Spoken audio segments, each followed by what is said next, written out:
Olá pessoal, tudo bem? Eu sou Estevão Secato, começa agora mais um episódio do Virando a Mesa, hoje com o José Di Ferraiolo, o Ferraiolo, amigo nosso aqui de carreira, de profissão, treinador dos treinadores, sócio da 2X Capital, uma empresa que trabalha com reestruturação empresarial, aceleração de empresas também. Ferraiolo, obrigado pela presença aqui. Pô, obrigado, um prazer estar aqui com você. Né? A gente está vendo esse Brasil aí divertido com essa taxa de juros que está. Casos aí de recuperação grandes, emblemáticos, mas eu acho que a gente tem que transformar, né, esse país para uma situação cada vez melhor. Na verdade, a nossa cruzada aqui é essa, né, cara? É tirar empresas de situações desagradáveis, no mínimo. Exato. E tentar voltar à normalidade. Ferraiolo, conta um pouco, assim, o bate-papo aqui é aberto, cara. Conta a tua história, conta o que você fez até hoje, bastante coisa, tua formação acadêmica, os perrengues da vida, né? Mas vai lá atrás e conta pra gente. Lá atrás não, né? Recente, né? Não, lá atrás não, senão vai entregar a minha idade se eu for lá atrás, mas eu acho que assim, eu sou formado em engenharia aeronáutica, né? Pelo ITA. Você formou no ITA, né? Formei no ITA, eu acho que é uma grande escola que te ensina a pensar, a resolver problema, descascar abacaxi. Eu acho que daí talvez venha um DNA de disciplina e tudo. Aprendi a tomar chibatada também, né? Exato. E mergulhei no mercado financeiro de cabeça, passei 20 anos, tive a oportunidade de trabalhar com o Jorge Paulo Lemann, antigo Banco Garantia, que foi vendido para o Banco Credit Suisse. Depois fui parar no mercado de reestruturação. Mas eu acho que... O pessoal acaba caindo nesse mercado, né, cara? Exato, a pessoa acaba caindo. E eu acho que o interessante foi, após ter trabalhado em bancos grandes, bancos globais, eu fui trabalhar no Banco BVA, né? Que eu acho que é um banco... É a versão antiga do Banco Master. Essa BVA, conta aí, cara. Tem gente que não lembra da história. Eu mesmo não lembro tão bem, mas foi lá para 2002. Foi. Que época que foi isso daí? Eu tive lá em 2009, 2012, né? Tá. Foi um banco que a gente vislumbrava uma oportunidade de banco médio, ou seja, todos os bancos médios eram familiares, exceto Safra, que era um banco grandão, apesar de ser familiar, e você falava, tinha um buraco ali, uma oportunidade de ter um banco médio profissionalizado. Não era o BBVA, não tem nada a ver com o BBVA. BVA, Banco Vitória Associados. E fiquei lá durante 3 anos, enfim, o banco acabou sofrendo intervenção em outubro de 2012, acabou tendo a falência em 2014, então eu falo, eu vivi do lado de lá o que acontece na vida de um empresário, né? Que você aprende que você tem 4 problemas na vida, de fato, né? Segundo a filosofia védica, para resolver. Nascer, envelhecer, adoecer e morrer. O resto continue sempre respirando, porque você vai superar. O resto é sobreviver. É sobreviver e você vai virar essa mesa, não tem jeito. E tô aqui, né? 2026, né? Eu diria. Aprendi muito com a tese do banco e eu acho que coincide muito nesse mundo de reestruturação que eu acabei desembocando nos últimos 10 anos, que você conhece o empresário no momento mais difícil da vida dele. Né? Ele acha que o problema dele é grana, o problema não é grana é consequência, o problema é gestão ou mercado, é o que eu gosto de falar. O mercado você tem que se adaptar. Se a gente tem guerra no Oriente, tarifaço, Covid, mercado, você tem que se adaptar. Infelizmente é o que eu falo para o empresário, sobra o quintal de casa. Né? Nesse quintal de casa é onde você tem que arrumar e fazer gestão da companhia. Cara, exatamente. Exatamente. Quando eu dou nas minhas aulas e no meu dia a dia também, você tem fatores internos e externos. O interno é aquele que você tem a gestão. É isso. O externo você não pode controlar. A não ser que você seja um lobista, alguma coisa. A Apple, eu tenho tecnologia. Não pode. Você não consegue. Esse você tem que acompanhar e se adaptar com o seu interno. Exato, é isso. Exato. Então, eu gosto de trazer que a gente acaba conhecendo os empresários, né? A consultoria da qual eu sou sócio hoje existe há quase 20 anos, né? Então, a gente já passou por mais de 500 casos. A nossa assertividade é alta, mas a gente também não é infalível. Então, assim, o empresário naquele momento ele está cego, desesperado. Eu falo que ele está no modo avestruz, ele esconde a cabeça debaixo da terra, acha que o mundo vai acabar. E, de novo, continue sempre respirando, o mundo não vai acabar e você vai virar essa página. É que a gente não enxerga, só que a gente precisa trabalhar muito com a razão, né? Eu investi um tempo também da minha vida com um pouco de neurolinguística, não para ajudar os outros, para me ajudar. Sim. Porque eu falo que a gente tem que elevar o grau de consciência e conseguir enxergar um pouco de cima como é que tá a selva. Aí, olhando isso, você começa a acalmar o empresário que está do lado dali e, assim, não adianta tomar decisão com o fígado, né? Tem que tomar decisão com a razão, para poder aí fazer a transformação. Mas o empresário, quando ele está em crise, é cognitivo, né, cara? Que você falou, a visão, ele perde a capacidade de aprendizado, de filtrar informação, de raciocinar, de analisar. Ele não consegue sair do problema, se afastar como observador e olhar aquilo de fora sem o fígado, sem o gut, Exato. sem a emoção. E aí ele se enrola mais. E o que eu tento mostrar para ele é colocar ele na terceira pessoa. É colocar um pouco... Eu já E o passei ego, por e o isso. O ego trip. O ego é o maior inimigo. Então, quando a gente passa por isso, né, na minha experiência do banco, eu amanheci sem conta corrente. Tudo bloqueado. Meu filho ia nascer, meu terceiro filho, dos 4, né? Eu falo que eu olhei e falei assim, e agora? E agora, José, né? Você marca os filhos pelas crises. Você é BVA, você é não sei o quê. Você... Exato. O filho BVA, vem aqui. O filho BVA. E o quarto filho, que já era pós-crise, né? Já depois que você vê que o mundo não acabou, aí você fala, você já está mais light, entendeu? Mas o que eu percebo hoje é que a crise ela está aí para todos, né? Eu acho que a gente tem 2 casos simbólicos. Um acabou de ser o Pão de Açúcar, que pediu uma recuperação extrajudicial ontem, e a outra a Raizen. Sim. Ou seja, se empresas desse porte têm dificuldade e estão utilizando ferramentas que a lei permite, eu acho que ninguém tem que ter vergonha. Cara, eu acho que não é nem... Eu acho que é vergonha, mas eu acho que é a própria... O auto-reconhecimento de que a pessoa não deu certo, isso é complicado. Sim. E eu reconheci para mim mesmo, cara, deu ruim. O medo, cara. E aí você falou um ponto crucial. Os grandes estão pedindo. É muito... É uma trip, é um ego muito grande achar que você não... eu não vou pedir, porque para minha empresa não vai funcionar, cara. Exato. Recorre à lei, velho. Exato. Se beneficie da lei. Né? Não há nenhum demérito nisso. Aliás, o demérito está em você não se beneficiar. Exato. Ser o tonto da situação. Né? Se eu tenho uma oportunidade de ter uma ferramenta que me ampara, eu pego um cliente recente nosso, né? Que teve o deferimento da recuperação judicial recente, ele... Ferra, eu tô com medo, tô sem graça, porque eu vou lá no clube e o pessoal olha para mim como se eu tivesse... Eu falei... Ele que acha. Não é o pessoal que olha, é você que está se culpando. Aí é aquilo que eu procuro trazer perguntas de consciência. Você efetivamente fez alguma coisa? Você pode ter sido omisso na gestão, você achou que você tinha faturamento, mas não era caixa, e por aí vai. Né? Por aí vai. Eu gosto de colocar muitas essas coisas, Estevão, porque a gente como consultoria, você está nesse mercado, né? A 2X eu falo que a gente tem uma envergadura grande, né? A gente... Tem casos como o Aço Cearense, que é a quinta maior aciaria privada. Eu acho que a gente pode falar um pouco isso. Tem Arteb Faróis. Tem casos que não são recuperação judicial. Eu gosto muito de trazer que, para uma situação dessa, sair do outro lado, a gente tem um tripé. Gestão, que a gente acabou de falar. Que é assim, quanto eu faturo? Qual que é a minha margem de contribuição? Eu ganho dinheiro ou não ganho dinheiro? Como é que estão meus processos? Como é que está meu contas a receber? E eu acho que muito... num linguajar muito específico desse segmento, mas no final do dia, o caixa é o rei, né? Cash is king. Fluxo de caixa. Mas eu não sei fazer conta. Tem que fazer conta. Cara, tem que fazer conta. Quem não mede, não inteiro, faz gestão. Né? O tempo inteiro. E acho que é uma frase que eu aprendi com o Marcel, que era da Brahma, né? Custo é igual unha, está sempre crescendo. Você tem que sempre olhar e falar, opa, preciso cortar, preciso revisitar. Mas eu não posso me preocupar só com o custo, eu tenho que melhorar a margem, melhorar produto, pensar em que novas linhas. Então, eu falo que esse é o tripé, é a perna de gestão. Estrutura de capital, dinheiro, não tem jeito. Não dá para você conduzir uma restauração se não entrar dinheiro.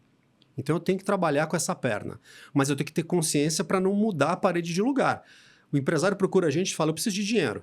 Não, e os outros, não, eu tenho pedido aqui em carteira, eu só preciso de dinheiro. Eu falei, se você continuar no mesmo ritmo, com o mesmo caminho, você vai chegar no mesmo resultado. Então, dinheiro no liquidificador. Então, assim, tem que ter a perna de gestão junto. E, não menos importante, a ferramenta judicial.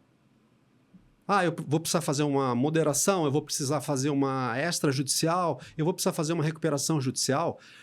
Esse tripé é o que faz o cara fazer a travessia. Às vezes não precisa de uma recuperação. O que acontece muitas vezes é que o empresário pede recuperação e não faz nada. Aí eu falo que é um barco em rafting. Ele entra e vai descobrindo o que vai acontecer. Pedir a recuperação, como a lei fala, é você pedir um tempo para organizar um pouco o que você vai fazer. E eu não vejo, sim, são poucos empresários, porque fala assim, por que a taxa de insucesso das recuperações é tão alta? Simplesmente porque as pessoas não olham nem a estrutura de capital, nem a gestão. Então, assim, nas recuperações, quando a gente está pilotando, a gente já está preparando, olhando, já sabe, tipo assim, ó, vai ser feito um deferimento, provavelmente haverá uma perícia prévia, quem é que vai colocar dinheiro no the day after, dia seguinte? Isso já está desenhado, senão o cara trava, né? Acho que isso é um pouco o que desmistifica, não só se vê nomes grandes fazendo, mas é desmistificar um pouco, né? Eu acho que às vezes a ignorância é uma bênção para algumas coisas. Eu falo que os ignorantes são felizes, mas em outras vezes o cara precisa olhar e falar, poxa, sentamos com um cara recente, ele falou, nossa, agora que eu estou me alfabetizando nisso, eu achava que o meu mundo ia acabar, eu achava... Por quê? Eu falo, é o processo de conscientização. Eu acho que as pessoas têm medo porque elas não têm informação, né? Quanto menos informado você é sobre um assunto, mais, e menos informado é mais ignorante do ponto de vista da palavra mesmo, de ignorar o assunto. Exato. Mais medo você fica de tomar aquela atitude. Eu tive um caso que eu levei eram 2 irmãos, filhos do dono de uma empresa. Eu levei para assistir minha aula na FIA Business School. Eles já fizeram o curso, era um curso intensivo. Logo depois eles falaram, não, vamos fazer. Então, quer dizer, eu dei informação, eu dei as razões, e aí os caras então perderam aquele medo de ir para aquela atitude que era uma recuperação judicial. Exato. E eu falo que é muito importante, né? A gente tem começo, meio e fim como consultoria dentro da empresa. Eu não quero ser muleta do cliente. O sucesso para mim é a gente conseguir viabilizar o cara e conseguir implantar as ferramentas e ele conseguir andar com as próprias pernas. Não é aquele cliente que vai de uma consultoria para outra, é um viciado em consultoria, né? Vai. Já passou 30 consultorias aqui e a culpa sempre é da consultoria que passou, né? Sim, é sempre da anterior. É assim. Ele fala assim, puta, o cara tal fez pra... Eu falei, cara, tá bom, tá, eu já sei. O cara me procura e fala assim, Ferraiolo, tal fundo falou que se você estiver dentro amanhã entra recurso. Eu falei assim, olha, projeto bom, entra recurso. E isso não é uma utopia. Porém, tem que ter um mínimo de diagnóstico, de clareza. Para que vai entrar dinheiro? O dinheiro vai ser usado aonde? Vai fazer o quê, cara? Vai fazer o quê? Porque o cara olha para a consultoria e vê um cifrão na testa, tá aqui piscando.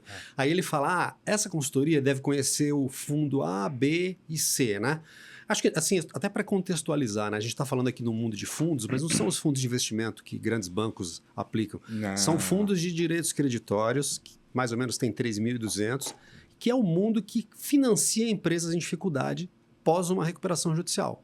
Você tem os bancos de primeira linha, os bancos de segunda linha, aí aparecem esses fundos. Então, na hora que você bota a lupa ali, são 3.200, isso é grande e é isso que faz girar a economia real das empresas médias. O crédito de pessoa jurídica está aumentando dos fundos, exato, dos fundos em crédito. Exato.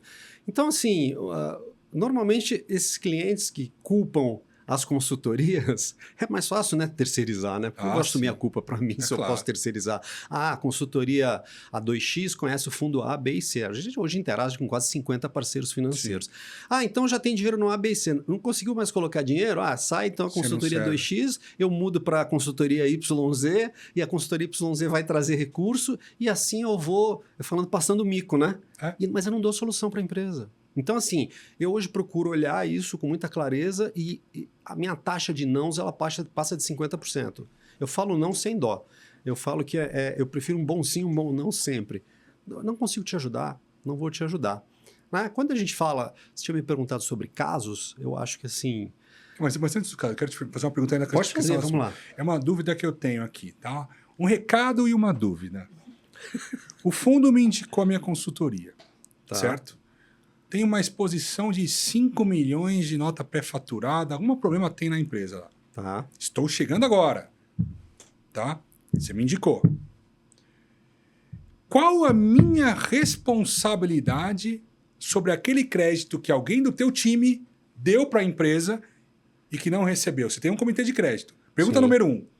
Por que é que o fundo demite o comercial que levou o cliente, sendo que existe um comitê de crédito que aprovou aquela dívida e o comercial nem pode atuar tanto na cobrança porque é a equipe jurídica do negócio. Então, pergunta número 2. Ao ser indicado por um fundo, qual é a minha responsabilidade em devolver aquele dinheiro por que é que o fundo, então, te culpa depois por aquele dinheiro que ele colocou lá atrás? Porque, concorda, se qualquer um que me pagasse 100 mil reais por mês recuperasse 5 milhões, provavelmente estaria bilionário hoje. Porque põe 100 e recupera 5 milhões. Põe 100 e recupera 5. Minha taxa é de 50 vezes o capital investido em mim. Então eu sou um bilionário. Então essa é uma dúvida que eu tenho, porque assim, são questões corriqueiras do nosso dia a dia. Você que é mais experiente do que eu, por favor, eu acho que é me bastante explique como funciona essa lógica. Né? Eu acho que assim, primeiro, vamos falar da primeira questão de fundos. O comitê de crédito é soberano. Então, Ao comercial. Ao comercial. Por que o comercial que é demitido? O comercial, ele propõe, ele vai até defender e trazer alguma clareza. Eu tenho, né, no Garantia, eu era o cara de crédito. Então eu falo, a responsabilidade cai em cima de mim. Eu que peguei número, fui olhar, analisei, fui literalmente o advogado do diabo para falar, cara, isso faz sentido ou não. O comercial pode defender e pode ser colocado para ele, olha, você vai ter que botar mais garantia na operação. Mas o crédito é soberano. Então, se o crédito deu uma barbeirada, agora, foi omitida informação porque o comercial sabia e não fez tudo. Sabe o que acaba acontecendo? Dá muito mais trabalho formar um cara de crédito com experiência, né? Porque para não perder dinheiro é só não emprestar. Você tem que culpar alguém. Você tem que culpar alguém. O cara de crédito é mais difícil de formar. Aí você fala... Culpa o comercial mesmo, que é o boi de piranha, e manda o cara embora. Manda o cara embora. Aí você avalia isso. Então, acho que assim, eu enxergo isso com muita clareza, mas eu acho que assim, existe o crédito, existe o monitoramento, existe a análise jurídica, tudo. Então, assim, a recomendação que eu dou com clareza é reolhem o processo de vocês, o fundo, né? E veja exatamente onde tem o erro e como é que contorna isso. Você está matando o soldado errado. Exato, você está matando o soldado errado e, na verdade, esse soldado é o cara que alimenta a tropa, que é o cara do comercial, né? E aí, às vezes, eu quando era do crédito... das cadeiras, né, cara? Quando eu era do crédito, eu tinha umas discussões que era... o comercial ganha mais que o cara do crédito, mas quanto vale um não que virou um pão de açúcar? E virou um abacaxi? Quanto vale um não? E no final do dia... O que sempre colocaram para mim que o comercial tem mais valor, que é assim, você é o mecânico, né, a metáfora que eu trago, você é o mecânico da Esquadrilha da Fumaça e tem o piloto. Se o avião cair, morre quem? Morre o piloto, sempre. O mecânico não. Então o piloto vale mais, ponto. Então acho que isso para endereçar a tua primeira colocação. Acho que a segunda colocação, eu falo que assim, tem um lado cruel do mundo da consultorias. Um dia eu sentei com um dono de fundo grande, um cara aí de 4 bi, falei, a gente tem 10 casos aqui, 10 casos de sucesso. Um insucesso... A gente já é o anticristo. Um insucesso que a gente tem para recuperar o dinheiro, a gente é culpado. Não, é culpado e começa a falar mal de você pro mercado inteiro. E aí eu coloco, quem foi que deu dinheiro na operação? Foi você. Você que tomou decisão. Seu comitê de crédito é soberano. Você tomou, a comissão é sua. A operação de crédito é sua. Tudo seu. A consultoria, ela entrou ali e assim, às vezes eu falo que isso é igual baile de forró, né? Quem tá fora não entra e quem tá dentro não sai. Se você é o grande credor, como é que você quer fazer para receber seu dinheiro? Você vai ter que fazer parte disso, você vai ter que fomentar a operação e a gente vai reter um pouco do passado. Você vai ser um credor colaborador. Mas nesse caso, você até ele está colocando mais dinheiro. Exato. Eu estou falando de um caso mais extremo. Não peguei dinheiro nenhum. Não peguei dinheiro nenhum. Eu entrei para resolver. E de repente eu sou dono do problema. Aí o que eu olho, né? Eu acho que assim, eu vou colocar um termo técnico, enfim, que é pré-faturamento versus fomento. Muitas vezes você pega um caso que tem pré-faturamento da consultoria anterior. E o pré-faturamento, na hora que você começa a refinanciar, você sujou a mão de graxa. Já entrou na pedalada. Aí, olha, não tinha, não sei o quê. Então, o que a gente gosta de fazer? Primeiro, eu abomino. Pré-faturamento, para mim, é palavrão. A gente não faz. Eu prefiro derrubar tudo e transformar numa operação de crédito, faz uma de dívida, fomento, ou capital de giro, o que seja, porque aí é coisa nova. E eu deixo sempre claro, mas assim, isso é uma coisa de compliance nossa. Eu não peço dinheiro. O cara quer colocar dinheiro? Beleza, o comitê nosso aprovou, a gente quer fazer 1 milhão nessa operação. Se eu acho que a operação precisa de mais, se eu forçar a amizade, esse 1 milhão a mais é na minha responsabilidade. Mas eu prefiro não pegar. Por quê? Para deixar isso claro. O que eu posso trazer de clareza é, como eu às vezes recebo de orientação, Ferra, esse cliente, cuidado com ele. Ele tira lençol de fantasma. Entendeu? Então, assim, aí eu já entro... E o que eu aprendi? O cliente ele vai resolver o problema dele com você ou sem você de consultoria. Então, ele amanhece, aí são técnicas que a gente usa. Todo dia eu falo com o cliente. Todo dia de manhã eu quero saber qual é a dor de barriga que ele tem. Putz, eu preciso fazer folha. Nossa, travou a minha mercadoria no porto. Se você não está presente, o cara vai dar solução. E, assim, eu não vou julgar o cara. Ele vai dar solução com a ferramenta que ele tem. Claro. E aí você vai descobrir que passou uma bola debaixo das suas pernas ou coisa do gênero, entendeu? Mas quando o fundo te indica e você não pôs o dinheiro lá, e o cara cobra a sua responsabilidade sobre aquele dinheiro, É um jogo meio... É um jogo que não é desonesto, mas ele é um pouco... Não diria desonesto do ponto de vista de justiça, mas ele é... Talvez não emocionalmente e eticamente meio duvidoso, Exato, porque você não teve nada a ver com aquilo. O que ele precisa falar? Não, o problema não é nosso interno. Do mesmo jeito que o cliente fala que não tem problema, que foi a consultoria A ou B ou C, ou a culpa da Dilma que não engarrafou o vento, ou coisa do gênero, o fundo quer falar, não, esse problema não foi nosso, não, é que a consultoria que entrou lá... Um fundo me indicou, a gente quase nunca tem indicação de fundo, porque a gente vai via networking. Tá. Né? Mas teve uma situação em que a gente foi indicado por um fundo, e aí depois de um mês, ligou e falou, e aí, cadê? Eu falei, cadê? Cadê o quê? Cadê o quê? Cadê meu dinheiro? Eu falei, não fui eu que causei esse problema, eu estou trabalhando para voltar a lhe pagar. Né? Ah, mas eu achei que vocês fossem dar prioridade para a gente. Eu falei, sim, a gente está dando. Eu te propus 24 meses, para os bancos eu propus 108 meses. Se isso não for priorizar... Exato. Eu não sei o que é. Exato. Ah, mas não sei o quê, mas... Então, assim, eu acho que tem que existir eu acho que talvez uma composição entre consultoria e fundo que fosse mais equalitária do ponto de vista de responsabilidades. Exato. Até para não fritar consultor, que muitas vezes não tem nada a ver com aquilo. Exato. Né? Aí você pega, assim, um cara que foi presidente da Anfidic, ele estava numa operação nossa, ele falou para mim, eu sei que o problema não é de vocês, eu só quero um ângulo para tentar resolver. Perfeito. Eu falei, perfeito. É isso que eu gosto de ouvir. E aí eu falei, olha, o que dá para ser feito é isso, isso, isso. Eu precisava que ele botasse 2 milhões. Aí ele falou, 2 milhões eu não coloco, eu consigo colocar 1. Eu falei, já ajuda, mas vamos equacionar. Quando o cara vem, e às vezes é aquilo, é o cara que te indicou, ele quer resolver. Eu falo, cara, você tem clareza que você tem um problema muito grande aí, você já percebeu isso? Eu gosto de bater esse papo com franqueza. E se eu já percebo que é um problema, de novo, eu sou da máxima do... Eu prefiro um final terrível que um terror sem fim. Eu prefiro falar, olha, tô no período de diagnóstico ainda, vou puxar o pino de granada e vou sair. Vou sair fora. Agora o que a gente tem feito quando tem esse tipo de indicação, a gente manda um e-mail e a pessoa tem que responder esse e-mail antes de eu engajar no projeto. Eu, tenho ciência de que esse problema não é teu e que você está evitando melhores esforços para mim. Meu problema atual é tanto. Me manda um e-mail, me manda, estou de acordo. É isso. Pronto, porque acabou. Qualquer coisa está documentado. Não há discussão. Porque aí não fica o diz que me diz, né? Eu concordo, acho uma boa sacada. Ô, Ferro, me conta uma coisa, você formou no ITA, depois você foi trabalhar no BVA, e depois, como é que foi essa questão do BVA e especificamente da liquidação, como é que foi o dia a dia? Então... Até para a gente entender o que as pessoas, como é que tá, mais ou menos o que está acontecendo no Master ali. O que acontecia? O banco, ele era muito forte em fazer operações estruturadas com fundações, né? Fundações de primeira linha, e estruturação de fundos. Então, assim, a gente vendia ativos para fundos que investidor queriam comprar. Então, os ativos, você tinha rating da Standard & Poor's, duplo AA, então eram fundos muito bem estruturados, porque não dava para ficar competindo em termos de custo de captação com outros bancos. Então, você falava, que tipo de operação dá para ser feita? Operação mais com essa cara. E eu acho que o banco ele foi esticando demais a corda em termos de alavancagem, né? Em termos de que é o que é conhecido aí como Basileia, e a coisa foi ficando apertada. Né? Ao conversar aí com alguns colegas no BTG, falaram, pô, mas o que você ficou lá? Né? O que você vislumbrou? Eu falei, eu vislumbrei uma oportunidade que a gente tinha de não ter outro banco médio profissionalizado.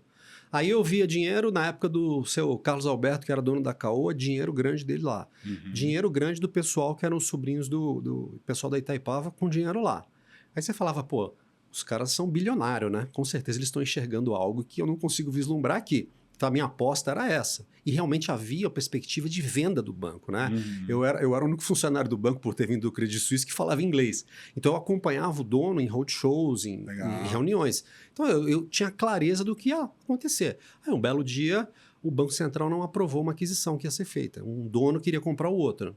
E nisso foi aquela coisa que é profecia autorrealizável, né? Profecia autorrealizável no sentido de você falar hoje que o Banco Itaú está com problema, vai todo mundo resgatar CDB, o banco não aguenta, né? Pelo efeito da... o efeito de empréstimos versus... Então, assim, aí eu olhei... quebrou por causa disso. Aí o que aconteceu? Eu fiquei 3 anos lá, nos últimos 4 meses eu fui diretor estatutário. Pô, por que você foi estatutário? Porque saiu um diretor e precisavam de alguém com uma cadeira na CVM, sendo gestor de fundos e tudo, eu tinha essa licença na CVM, Comissão de Valores Imobiliários. E aí eu fiquei ali. E aí eu comecei a ver que a coisa estava desandando. E aí, se você saiu um ano antes da liquidação ou um dia antes, você vai cair na vala comum do Banco Central. Aí uma amiga minha, advogada, falou, só restringe o seu tempo. E assim, eu saí do banco 3 dias antes da intervenção. Então, eu não peguei, eu só peguei aqui que a gente tentava fazer. Exatamente o que você vê o Master. Tentativa de venda de carteira para monetizar, carteiras para o FGC. Quando falava, você vendeu as coisas ruins. Eu falava, não, a gente vendia o que era bom, o que tinha amparo. Você não viu o que é ruim, eu vou te mostrar. Não, o que é ruim ficou dentro da carteira, entendeu? Se aquilo ali era bom. Então, imagina assim, isso. O grande aprendizado para mim foi, você fala, por que eu acho que isso é uma lição de vida que eu trago. Por que eu não saí? Porque eu fiquei com medo. E o medo te paralisa. E isso é poderoso, sabe por quê? Meu filho nasceu em dezembro, isso foi em outubro. É um viés cognitivo. Aí eu falei... O medo paralisa. Vou fazer o quê? Se eu sair, vou ficar desempregado, meu filho por nascer. E eu fui ficando ali. Quando eu já tomei uma imposição do banco, olha, você tem que assumir essa cadeira de administrativo, de estatutário, porque você é o cara que tem licença da CVM, senão o Banco Central vai encrespar. Ali eu já tinha medo. E eu fiquei paralisado. Então, o que eu aprendi? Você tem que transformar esse medo. Sabe quantos dias eu fiquei sem trabalhar? Nenhum. Aí eu fui conhecer um mundo de fundos médios, né? De FDICs. Aí você saiu e foi já caiu. Então, eu fui para um fundo, aí eu falei, pô, não quero mais mexer com o mercado financeiro. Porque eu olhava aquilo, eu tava, né? A gente fica panicado, né? Quando você tá no corner ali e leva as pancadas do Mike Tyson, você fala, caramba. Mas rolou um processinho contra você? Rolou? Vários.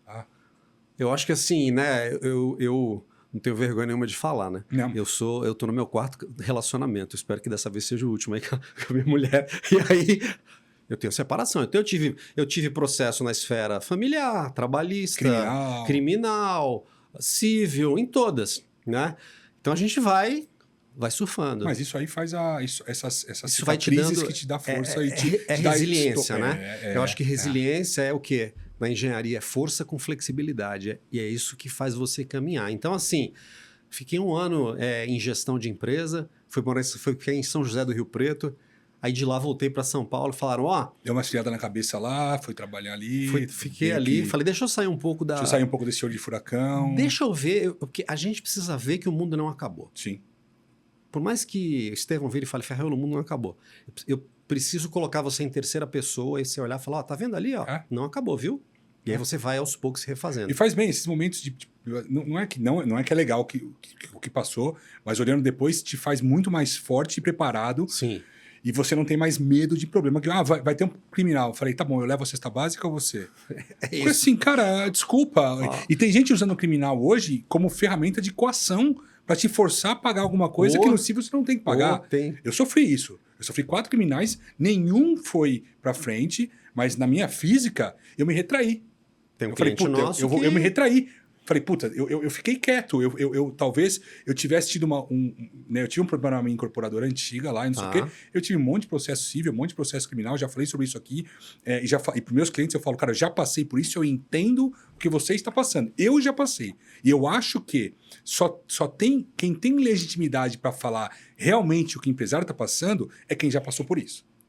Eu não posso falar de sei lá, tomar um banho frio sabe aqueles banhos frios, aquelas banheiras de gelo? Eu não posso falar sobre isso, eu já não fiz isso. Você não tomou, né? Eu não posso falar sobre turnaround, se eu já fiz turnaround. Eu não posso falar com um empresário sobre como é sofrer um criminal e ter constrição nos bens e nas contas correntes, se eu não passei por isso. Eu falo disso, mas eu não vivi isso. Eu só consigo falar sobre isso. É isso. Eu acho que a gente viveu isso. Eu falo que mares calmos não fazem bons marinheiros, né? E aí, o que você aprende? Né? Eu falo, tem todo o fortalecimento, mas é um pouco isso que eu trago do tipo, as pessoas têm que saber o que é prioridade. As pessoas têm que dar foco no negócio. O tempo é 24 horas, é o ativo mais democrático para todo mundo. Elas têm que dar foco e falar, o que eu faço com o meu tempo? Não, eu não tenho tempo. Não é que você não tem tempo, você não prioriza as tuas ações. E eu acho que isso foi o meu maior aprendizado. Que na hora que você está no olho do furacão, você fala, eu preciso resolver um tema aqui, eu preciso entender qual o tema mais importante. E eu acho que eu sempre tive essa habilidade e ela ficou mais desenvolvida. Eu rapidamente consigo vir para o alto e olhar e falar, isso aqui não interessa, isso aqui interessa. Você fala assim hoje, as pessoas elas têm dificuldade de ter clareza, ela não tem clareza, ela não tem um propósito claro. A gente, quando trabalha com a mentoria, Como é Eu que gosto você de- faz uma mentoria para empresários? Eu faço uma mentoria Conta para aí, como é que empresário. Eu funciona? falo que eu gosto de trazer o que é o pitch de elevador, né? Se a gente entrar no elevador aqui e falar, Ferra, o que você faz? Me conta aí. Conta aí, Nós conta aí estamos pra daqui gente. até o térreo. Eu procuro fazer o quê? Né? Eu acho que, como mentor, ajudar os empresários a melhorar o resultado das empresas dele. Uhum. Com uma metodologia simples e clara. Ajudando o cara a ter linha de raciocínio e tomada de decisão. Ponto. Então, assim, por que o cara me procura? Para economizar tempo.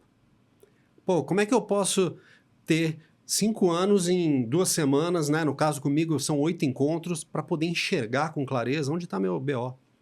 Que o cara fala, não, meu problema é falta de tempo. Não, eu estou escravo da empresa. Ah, isso, aquilo. Então, eu procuro Um papel colocar... até de vítima, né?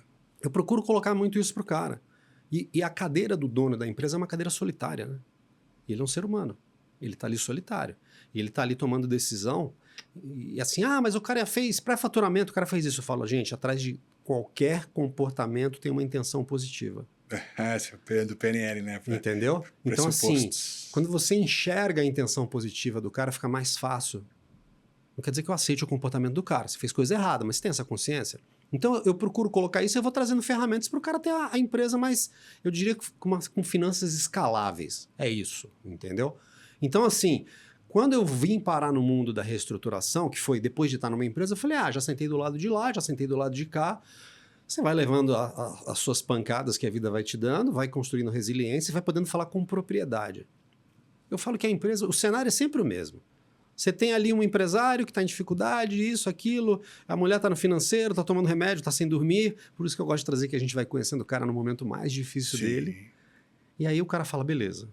Então assim, se o negócio não funciona, vamos fechar. Se o negócio funciona, vamos parar e trabalhar. Esse cara, quando ele tá nesse momento de crise, solitário, aparece muita gente também querendo levar vantagem em cima dele, né? E aí... Com soluções mirabolantes. Soluções mirabolantes, cara. E aí o cara acaba sem ter condições de pensar muito e perdendo essa visão macro dele aqui, ele acaba se envolvendo no problema e sendo vítima, talvez, aí sim, de um momento emocional que ele está passando e desses abutres que vão chegando que ao redor do aparecem e cara. falam, eu vou aparecer aqui e vou recuperar imposto para você. Mas é no sucesso? É no sucesso, mas paga alguma coisa para mim antes. E aí você vai ver. 50 mil aqui, 100 mil ali. Eu falo, a gente olha esse tipo de coisa, mas é assim, tem um seguro, com uma seguradora de primeira linha, que é até 6 anos. Porque até o 5º ano o fisco pode ir lá e glosar aquilo ali que você colocou para dentro. Uhum. Aí o cara vai falar, não, vou te apresentar um advogado, ele vai te ajudar, vou te isso, vou te aquilo. E o cara fragilizado, o cara vai até no Pai de Santo, né? Nossa, cara. Entendeu? Naquela época que eu tava com a minha incorporadora lá, meu Deus do céu, o cara que me levou mais dinheiro foi o advogado. Mas assim, e eu não tinha essa formação. Faz mais de 10 anos isso, eu não tinha essa formação. Na verdade, eu acho que é até uma coisa que eu uso muito, né? Eu sempre peço ao cara que está com a gente, o prospect, alguma coisa, você vai falar com um cliente meu. Se você não falar com um cliente meu, eu não vou. Por quê? Porque é o cara que vai ter vivido aquilo. Uhum. Entendeu? E a gente, obviamente, a gente cobre o espectro todo, que eu digo, a gente tem muito verticalizado. Tem um grupo que tem 118 projetos, 80 advogados envolvidos, 88, quando está conduzindo isso. Mas eu tenho um advogado aqui da família que vai fazer, que cuida. Esse cara pra mim não funciona. Se você está com um processo judicial, é aquilo. Caímos, né? Você estava falando aí do que aconteceu no criminal, que o cara usa como instrumento de pressão. A gente está com um caso parecido, o cliente desesperado, né? Imagina. Aí o cara fica desesperado, o cara vai para cima da família, vai para cima das mulheres, dos outros sócios, o cara fala, eu quero sentar você na mesa para renegociar comigo. Aí o que a gente põe? Um advogado especialista. Você tem criminalista assim. A, B e C, como é que fala? É confessionário. Você tem que se sentir bem com isso. Então eu procuro sempre colocar próximo, né? De novo, a gente não tem assertividade 100%, mas eu não gosto de ver ninguém morrendo na nossa mão. Nós nunca tivemos um processo de falência. Assim, eu vivi, porque a falência, vamos lá, nós estamos em 2026, né? A falência do banco foi decretada em 2014. Então, assim, imagina, estamos aí 12 anos, 14 anos de que o banco teve intervenção. Se você não souber virar a mesa, literalmente, e transformar, você vai fazer o quê? Vai ficar igual um zumbi, né? Você fica escravo daquilo. Você vai ficar escravo daquela situação que aconteceu na tua vida que remoendo. Esquece. E assim, eu olho e falo assim, isso eu falo com clareza, com dignidade. Não levei um centavo. Ganhava o que eu ganhava ali, eu era executivo e ponto final. Então, assim... E, porra, e pra sua formação foi fantástico isso. Foi fantástico. Você fala assim... Se eu tivesse hein? se eu tivesse um banco numa situação agora, eu ia perguntar quem? Eu ia pegar você. Como diz um mentor meu, né? Pô, eu tenho 400 saltos de paraquedas. Você quer que eu conte a experiência dos meus 398 que deram certo ou dos meus 2 que deram problema? Todo mundo. Os 2 que deram problema. Mas sabe que tem uma anedota que fala de um piloto que pegou um caça e acabou o combustível no meio do voo, ele teve que ejetar e, né, caiu no mar lá e não sei o que, o caça explodiu. E o cara que colocava combustível nesse caça, ele não apareceu no outro dia para trabalhar. Não tinha abastecido. Aí o cara falou, não tinha abastecido. Aí ele falou, cara, por que você não apareceu? Vem para cá agora. E o cara falou, mas eu achei que você fosse me demitir. Eu falei, não. Eu tenho certeza que você é o único cara que eu tenho convicção que nunca mais vai cometer esse erro na vida. Você não. Porque é o que você me causou, eu podia ter morrido. Então esse cara falou, puta, é verdade.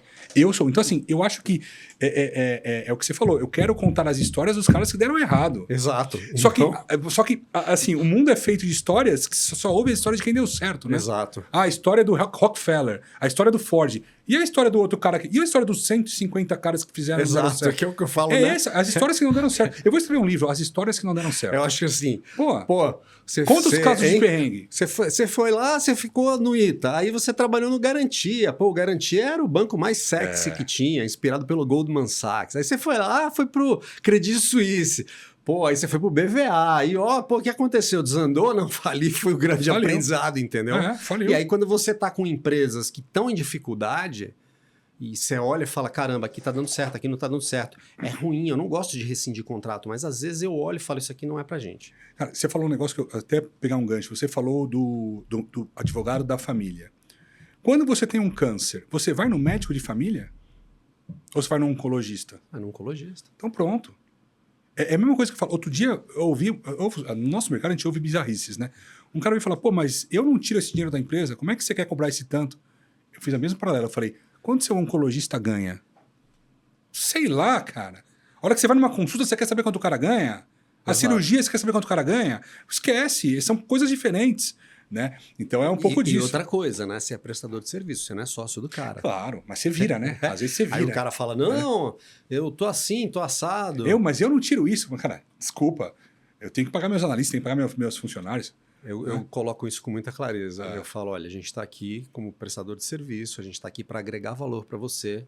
Esse problema não foi causado por mim. Eu estou aqui para resolver, mas meu custo é esse. Olha, você quer contratar um cara mais barato? Eu tenho 8 aqui, ó. Tá, 8. liga. Ó, Te liga, igual a mesma coisa na mentoria. Aqui. Ah, você acha caro? Você não quer fazer? Cara, eu te dou aqui, Google é meu pastor, 3 ou 4 que vão fazer de graça para você. Faz uma IA. Não é? Você pode fazer com IA. Eu tenho amigos advogados que falam, você paga mal um advogado, você vai pagar 2 vezes, né? Porque às vezes ele não eu vai aprendi resolver. isso na pele, cara. Eu aprendi isso na pele. Aí você descobre. E conta, e essa questão do e aí você montou a 2X, foi trabalhar com isso. Com na verdade tem o Fábio, né, que é fundador da 2X, Fábio Aguiar, que está nessa toada aí há 18 anos mais ou menos. Eu já tinha trabalhado com ele no passado, eu tenho quase 10 anos que eu saí e voltei, né? E aí eu falo que ali a gente é uma equipe, né? E a gente tem, são casos aí que são casos emblemáticos, né? Se você pega, está falando especificamente da Aço Cearense, é hoje considerada das empresas familiares de aço, é a 5ª maior do Brasil, né? É uma empresa que viveu um mundo de recuperação judicial, faturava 2 bi, fatura 8 hoje. Caramba, hein? Rosca, tinha 0 de caixa, hoje tem 2 bi no estoque, praticamente liquidou a recuperação. Então, assim, qual o segredo? O segredo é planejar, é construir pensando na solução. E olhar e falar assim, olha, eu tenho que adequar essa dívida à realidade da companhia, para isso que foi usada a ferramenta. E ter apoio de alguns credores colaboradores, etc. E esse foi um caso. Você fala assim, esse é um caso emblemático? É. Aí se você pega Arteb Faróis, pô, gigantesca, cara, fornecia para Ford, Covid, a empresa travou. Imagina, travou. Eu tentei fazer pitch line, você ganhou o projeto, hein? Porra. Mas não falta oportunidade, é isso. Aí a gente olha, pô, era um cara que faturava 200 milhões, está faturando 1 bi hoje. Eu lembro. E ele trouxe um negócio, né? Ele é muito próximo da gente, ele trouxe um negócio legal, né? Que fala assim, não, a recuperação judicial não tem solução. Ele falou, se você tem um plano bem montado para encarar o desafio, foi o que me deu solução. E assim... Os caras falam que não tem solução porque aquilo que você falou, o cara faz a mesma coisa sempre. Ele pede a RJ como uma ferramenta para ganhar um prazo e para blindar o patrimônio dele. E aí a empresa vai para bagaceira. É óbvio que não vai dar certo. Não vai dar certo. E aí os caras prejudicam a estatística de todo um setor das maçãs podres que Exato, contaminam. aí todo mundo fala, recuperação judicial é palavrão. Outra coisa, cara, que eu vejo. Sou uma consultoria. Cobro um FII variável para aprovar uma RJ. Tá. Aprova uma RJ com 2 anos de carência e 3 para pagar. Durante os 2 anos eu cumpri o plano. Eu, como consultoria, vou pegar meu bônus da negociação e vou sair fora. Uhum. Mas será que eu estou pensando que a empresa não vai ter condições de pagar isso daqui? Não vai. Com 2 com Eu 3 vou tentar. não vai. Então, eu vou. É um exemplo, mas, É um exemplo, eu vou tentar. Eu tenho que tentar, de certa forma, aprovar um plano realista e factível, não um plano mais fácil para pegar meu bônus e sair fora. O plano tem que estar realista, alinhado com o fluxo de caixa da companhia num pior cenário. No pior cenário. É isso. Com mecanismos de aceleração. Exato. Mas no pior cenário. Exato, mas é mais difícil aprovar e é mais duro a negociação. É dura sim, mas é o que você falou. Eu prefiro ficar amarelo uma vez do que vermelho para sempre ou vice-versa. Exato. É isso. Exato. E muitas vezes a gente senta, né? Você está num despacho, faz despacho, está com o juiz da recuperanda, mostra o que é a realidade do fluxo de caixa. Falando, quem manda na companhia é o fluxo de caixa, não é ninguém. E eu olho muito na mesa isso quando está com o empresário, com o time de gestão, fala, gente, todo mundo alinhado em torno do fluxo. O fluxo é esse. O que a área comercial está trazendo? Quantos a pagar? O que a gente tem de estoque? O que está a visão de logística? E aí está tudo conectado. Outra coisa que eu não confio muito é balanço mais, cara.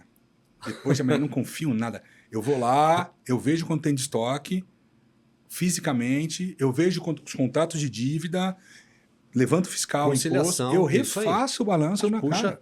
Puxa FOPAG, folha de pagamento, a gente olha tudo. E um negócio legal de trazer, né? Uma vez veio um caso para a gente que é conhecido, né? Uma empresa de imóveis de alto padrão que é a Ornari. Cliente nosso aí desde 2014. Hoje a gente tem uma cadeira de conselho lá. Ah, é? Aí, pessoal, quem quiser desconto na Ornari, aqui, ó, procura o Ferraiolo aqui, que ali o preço é bom, hein? O que acaba acontecendo? Quando a Ornari vem indicada para a gente, ela veio como um caso de recuperação judicial.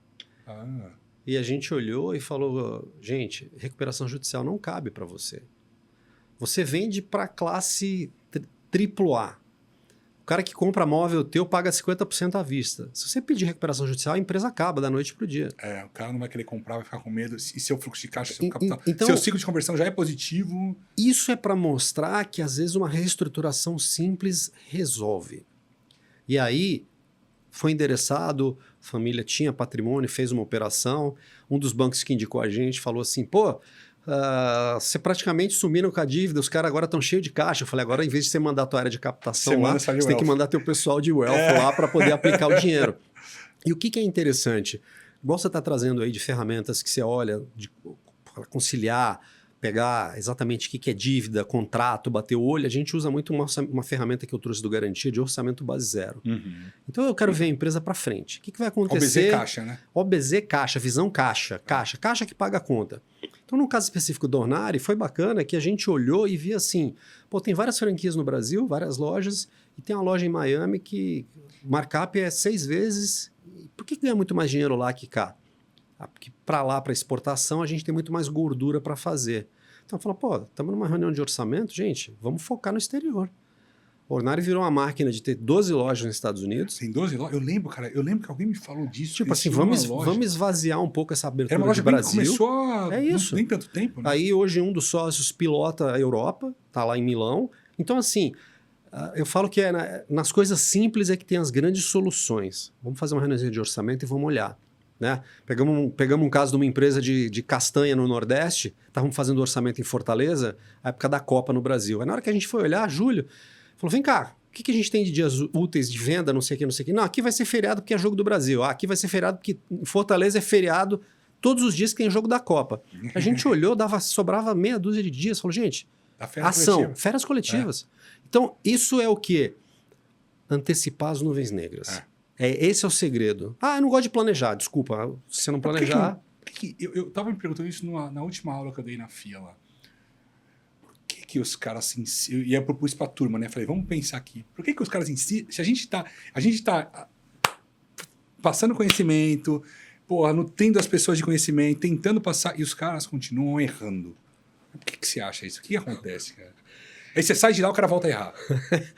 O que eu acho? Eu acho que a gente tem uma coisa cultural, né, cara? Que eu gosto de trazer aqui um cara que eu gosto de ler, que é o Leandro Carnal, né?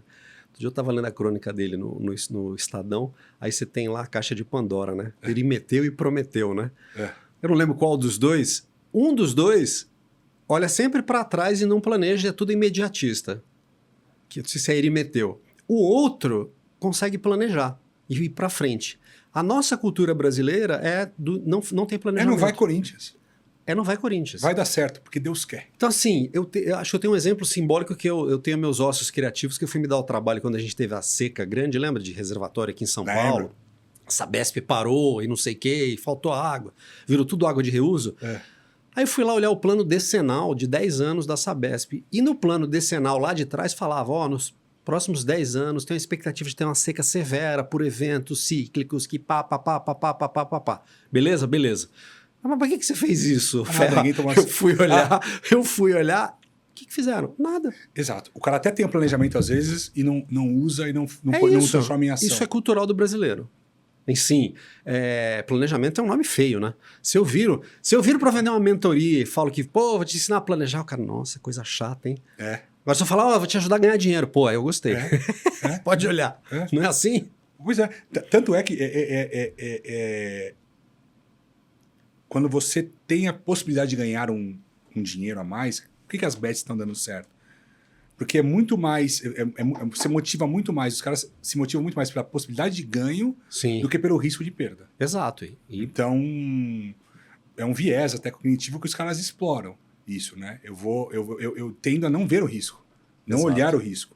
Né? Ou achar que vai dar certo. Não vai dar certo, vai dar certo. E assim, eu acho que assim, o empresário e empreendedor, ele é carro só com acelerador, carro sem freio. Ele quer acelerar. Então ele tem que estar bem cercado. Quem vai ajudar a botar a bola no chão? Quem é que vai trazer razão e falar, gente, isso aqui tá tudo lindo e maravilhoso, mas se tiver uma invertida aqui, quebra a empresa ou vai dar problema. Cara. E o cara tem que escutar isso. Esses caras que sofreram com tarifaço aí. Puta, tinha um mercado de exportação que era os Estados Unidos. Aí você fala, aí o cara, teve um monte de gente que começou a pedir recuperação judicial e entrar em crise por causa disso. Porque parou. Aí você fala, beleza, caiu o tarifaço em alguns setores. Você acha que o cara vai buscar outro mercado? O cara vai falar, vai continuar. A Deus. Vai continuar. Mas vai continuar fazendo tem gente coisa. no Mercado Livre e o cara estava estrangulado pela diferença de preço de compra e preço de venda. O cara contratado para entregar e não tem energia. E a energia oscilando de 60 a 400 megawatt-hora. Começou a chover esses dias, deu uma aliviada. Caiu mais de 100. Aí o cara já dá aquela relaxada. É isso. O cara acha que sempre o terceiro vai resolver. E não é assim. O mercado ele pode até te ajudar, mas você tem que estar preparado para ele não te ajudar e você fala, beleza, como é que eu sobrevivo mesmo assim? Eu acho que a gente, quando está empreendendo, a gente tem que sempre estar naquela... com o radar ligado e sempre vendo sobre ameaça. Assim. Eu sempre tenho que estar esperto se vai acontecer alguma coisa. Você tem que saber, quando discuto muito esse planejamento, beleza, cenário A, cenário B, cenário C, né, plano de ação. O que a gente faz no A? O A deu tudo certo, e no B e no C? Aí o que a gente escuta? Você é um pessimista, não sei o quê. Eu falo, gente, não é pessimista, é realista, só pode acontecer. Probabilidade é baixa, mas pode acontecer. Se isso acontecer, como é que a gente desengaveta o plano de ação? Ele está desenhado, pronto, guardadinho. Cara, eu não tenho problema nenhum em ser um chato da sala. É isso. Chegou o chato, beleza, obrigado. Tá. E isso passou, é uma coisa que eu coloco para o empresário. Você não vai me contratar para falar amém, eu vou te trazer as verdades. Você faz o que você quiser com as verdades. No final do dia, você pode me demitir, você é soberano. Mas assim, a gente traz as verdades e coloca. Cara, eu quero que a tua empresa, eu quero que você entre no hall nosso de apresentação institucional, de falar cases de sucesso. Pois é. Agora você tem que topar. É isso, Ferraiola, obrigado, viu? Ótimo, vamos lá. Trouxe aqui, Me mostra vendo que você tá com um livrinho aqui, mais um. Sobreviver ou impactar. Que é um pouco do que a gente conversou, né? Seja protagonista do seu tempo. É isso aí, cara. É importante isso. Eu acho que assim, eu sou coautor desse livro. Esse livro é um best-seller, né? Legal. Fiz aí com um grupo de escritores. Você vai falar, quem lê o livro fala assim, mas eu não encontrei nada sobre números, sobre fluxo, sobre nada. Aí eu falo, o que você vai encontrar aí? Coisa sobre mentalidade. Eu falo que assim, esquece número. Se você resolver um problema de gestão de tempo, você andou 80% do problema. Sim. Você tem clareza de onde você está indo, você matou outro. É assim, eu falo que é 80, 10, 10. 80 é gestão do seu tempo. 10, clareza para onde você quer ir. Os outros 10 é só você executar a missão.